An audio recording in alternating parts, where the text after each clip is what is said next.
وعلیکم السلام ورحمۃ اللہ۔ ایک بھائی نے پوچھا تھا کہ مغرب کی اذان کے دوران لیٹے رہنا شرعاً کیسا ہے؟ دیکھیے، سب سے پہلی چیز تو یہ ہے کہ اذان مغرب کی ہو یا کوئی دوسری اذان ہو، ہر اذان کا ادب یہ ضروری ہے۔ اگر انسان لیٹا ہوا ہے اور اذان ہو رہی ہے تو اسے چاہیے کہ وہ ادب کے ساتھ بیٹھے اور اذان کا جواب دے۔ اگر چل رہا ہے تو کچھ دیر ٹھہرے اور اذان کا جواب دے۔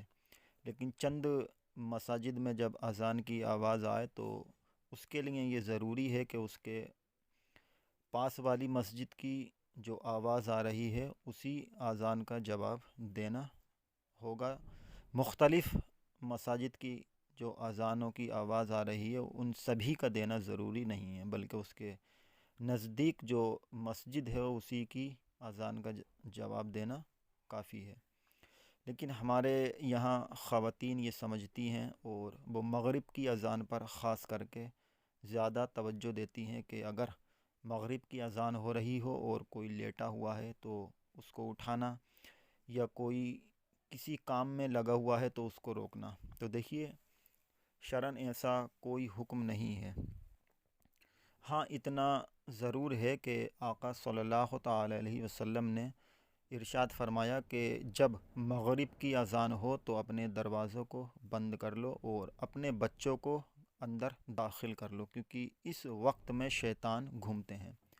تو ان سے بچنے کے لیے بچوں کو سرکار صلی اللہ تعالی علیہ وسلم کا یہ فرمان مغرب کی اذان کے لیے ہے۔ لیکن اس کے علاوہ ایسا کوئی حکم نہیں ہے کہ مغرب کی اذان ہو رہی ہو تو لیٹے ہوئے کو اٹھا دو، یا کوئی دوسرا کام کر رہا ہے تو اس کو روک دو۔ یہ شرعاً مغرب کی اذان کے لیے ہی خاص نہیں ہے، بلکہ ہر اذان کا ادب و احترام ضروری ہے۔ جس طرح مغرب کا ضروری ہے، اسی طرح فجر، ظہر، عصر اور عشاء کا بھی ضروری ہے۔ ایسا نہیں ہے کہ آپ مغرب کی اذان کا اتنا توجہ دی جائے اور باقی اذانوں میں کچھ نہیں۔ باقی اذانیں اگر ہو رہی ہیں تو انہیں ہونے دیا جائے۔ کہ فجر میں اگر سو رہا ہے تو سونے دو، ظہر میں لیٹا ہے تو لیٹے رہنے دو، لیکن مغرب کی جب ہو تو اس کو خاص کر کے اٹھایا جائے۔ ایسا شرعاً کوئی حکم نہیں ہے۔